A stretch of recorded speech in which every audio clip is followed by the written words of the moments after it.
সবাইকে স্বাগত জানাচ্ছি বিডি দর্পণে। আপনাদের সাথে আছি আমি সুস্মিতা দাস। জুলাই অভ্যুত্থানের পর বাংলাদেশের রাজনীতিতে যে নতুন বাস্তবতা তৈরি হয়েছে তার কেন্দ্রবিন্দুতে রয়েছে অস্বাভাবিক দ্রুতগামী রাজনৈতিক জোট তৎপরতা, ফলহীন দর কষাকষি, দলগুলোর অভ্যন্তরীণ সংঘাত এবং অদেখা এক ধরনের নেতৃত্ব সংকট।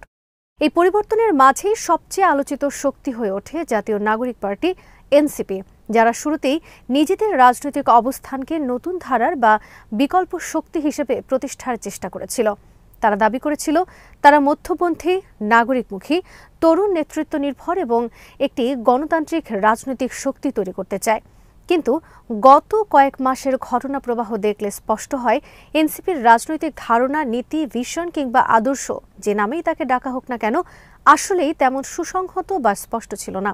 বরং দলটি মূলত নির্বাচনী কৌশল, আসন দর কষাকষি এবং তাৎক্ষণিক লাভের হিসাবকে সামনে রেখে রাজনীতির মাঠে এগোতে চাইছে।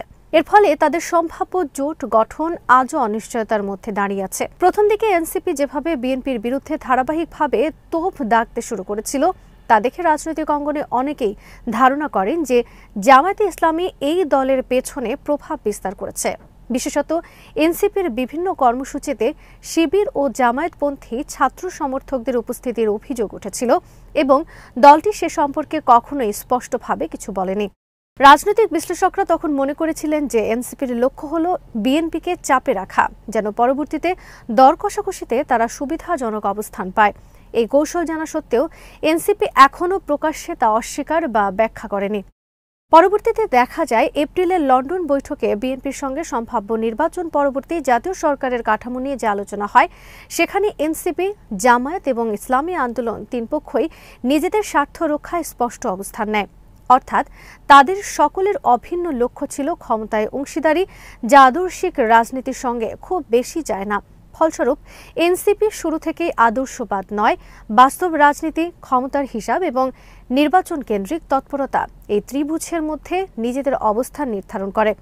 পরবর্তী সময়ে যখন নির্বাচন পূর্ব সমীকরণ আরও জটিল হয়ে ওঠে এবং বিএনপি তাদের আসন বণ্টনের বিষয়ে নিজ অবস্থান শক্ত করতে শুরু করে, তখন এনসিপি দ্রুত নতুন জোট তৈরির উদ্যোগ নেয়।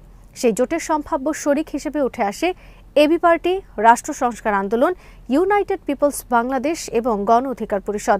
এদের মধ্যে চারটিরই রাজনৈতিক ধারায় কোনো না কোনো রূপে ডানপন্থী, ইসলামপন্থী অথবা ছাত্র আন্দোলন ভিত্তিক মিশ্র ধারার প্রভাব আছে। রাষ্ট্র সংস্কার আন্দোলন ব্যতিক্রম, যারা মূলত বামপন্থী চিন্তা থেকে উঠে এসেছে। এই সাংঘর্ষিক বৈপরীত্যই পরে জোটকে আদর্শিকভাবে দুর্বল করে দেয়। এনসিপি যদি সত্যি একটি মধ্যমপন্থী ও নাগরিকমুখী দল হতে চাইত, তাহলে তারা আদর্শগতভাবে এত বিচিত্র এবং পরস্পর বিরোধী দলকে একই ছাতার নিচে আনতে চাইত না। কিন্তু নির্বাচনী হিসাব বলছে তারা ভোটের মাঠে টিকে থাকার জন্য যে কোনো সম্ভাব্য দলকেই পাশে নিতে আগ্রহী। এই আগ্রহই পরে জোটে বড় ধরনের ফাটল তৈরি করে।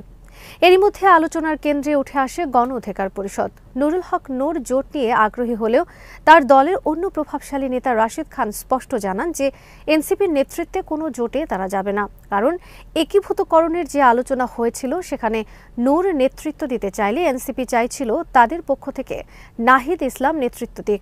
নেতৃত্বের এই দ্বন্দ্বই দুই দলের ঐক্য চেষ্টাকে শুরুতেই ভেঙে দেয়। নূর মনে করেন গণ অধিকার পরিষদের জায়গা ও ভূমিকায় এনসিপিকে বেশি সুবিধা দেবে, কিন্তু রাশিদ খান মনে করেন তাদের রাজনৈতিক অবস্থান বিএনপিমুখী এবং সে অবস্থান থেকে সরে আসা তাদের জন্য রাজনৈতিক ক্ষতির কারণ হবে। তাদের কাছে প্রধান বিষয় বিএনপির সঙ্গে চুক্তিবদ্ধ দুটি আসন, যেখানে নূর ও রাশেদ দুজনই নিজেদের এলাকার প্রার্থী হিসেবে নিশ্চিত। এই নিশ্চয়তাকে তারা ঝুঁকির মুখে ফেলতে চান না, তাই তাদের দলের অভ্যন্তরীণ দ্বন্দ্ব জোট গঠনে বড় বাধা হয়ে দাঁড়িয়েছে। এবার আপ বাংলাদেশ নিয়ে যে বিরোধ দেখা দিল তা আরও গভীর। এনসিপির তরুণ নেতাদের একটি অংশ মনে করে আপ বাংলাদেশকে জোটে নিলে দলের চরিত্র ইসলামপন্থী হিসেবে চিহ্নিত হতে পারে। তারা এখনও বিশ্বাস করতে চায় যে এনসিপি একটি মধ্যপন্থী রাজনৈতিক আদল ধারণ করতে পারে, কিন্তু দলটির সিনিয়রদের সিদ্ধান্ত এবং সাম্প্রতিক রাজনৈতিক অবস্থান দেখলে বোঝা যায় তারা ডানপন্থী জোটেও যেতে প্রস্তুত। দরকার হলে জামায়াতের সঙ্গে থেকেও নির্বাচনী সমঝোতা করতে তারা আগ্রহী। এ দ্বৈত অবস্থান তরুণ নেতাদের কাছে গ্রহণযোগ্য নয়। তাই জরুরি বৈঠকে আপ বাংলাদেশকে জোটে না নেওয়ার সিদ্ধান্ত হয়, যা পুরো জোট চেষ্টা আরও বিলম্বিত করে। এবি পার্টি এবং রাষ্ট্র সংস্কার আন্দোলন অপেক্ষা করছিল এনসিপির সিদ্ধান্তের। তাদের বক্তব্য, আপ বাংলাদেশ ছাড়া জোট হয় কিনা তা এনসিপিকেই চূড়ান্ত করতে হবে, কিন্তু আপ বাংলাদেশকে বাদ দিলে অন্য দলগুলো দ্বিধায় পড়ে। জোট কি আদৌ টেকসই হবে? এদিকে রাষ্ট্র সংস্কার আন্দোলন, যারা এরই মধ্যে গণতন্ত্র মঞ্চ ছাড়ার মাধ্যমে নিজেদের অবস্থান বদলে ফেলেছে, তাদের প্রধান সমস্যা হলো আদর্শিক অমিল। তারা আগের জোট ছাড়ল কারণ বিএনপি তাদের পর্যাপ্ত আসন দিতে রাজি হয়নি। এখন এনসিপি, যাদের সঙ্গে আবারও ডানপন্থী উপাদান রয়েছে, তাদের সঙ্গে জোট করলে তাদের রাজনৈতিক পরিচয় ক্ষতিগ্রস্ত হতে পারে। তবুও তারা জোটে আগ্রহী, কারণ তারা নির্বাচনের ময়দানে প্রাসঙ্গিক থাকতে চায়। কিন্তু তাদের কাছে সবচেয়ে বড় সমস্যা হলো একটি আদর্শহীন, সম্পূর্ণ নির্বাচনী, পরস্পর বিরোধী দলগুলোর সমন্বয় তৈরি জোটে তাদের ভবিষ্যৎ স্থায়ী হবে না। এবার প্রশ্ন, এই সম্ভাব্য জোট ভোটের মাঠে কতটা প্রভাব ফেলতে পারে? বাস্তবতা হলো এনসিপি, এবি পার্টি, গণ অধিকার পরিষদ, রাষ্ট্র সংস্কার আন্দোলন এবং আপ বাংলাদেশ কোনো দলই স্বতন্ত্রভাবে উল্লেখযোগ্য ভোট ব্যাংক তৈরি করতে পারেনি। তাদের আন্দোলন জনসমাগম বা মিডিয়ায় আলোচনার বিষয় থাকলেও ভোটে রূপান্তরিত করার মতো সাংগঠনিক শক্তি তাদের নেই। ফলে যদি তারা একত্র হয়, তাদের যোগফলও খুব বেশি হবে না। একে বলা হয় রাজনৈতিক শূন্যতত্ত্ব।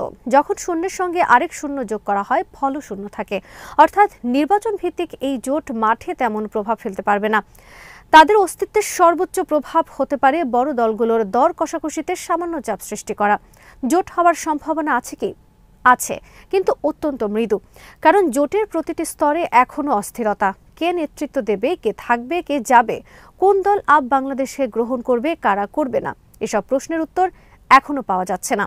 ব্যর্থ বৈঠক, সিদ্ধান্ত স্থগিত, নেতৃত্ব সংকট সব মিলিয়ে বোঝা যায় দলটি এখনো জন্মই নেয়নি, অথচ জন্মের আগেই অসুস্থ হয়ে পড়েছে।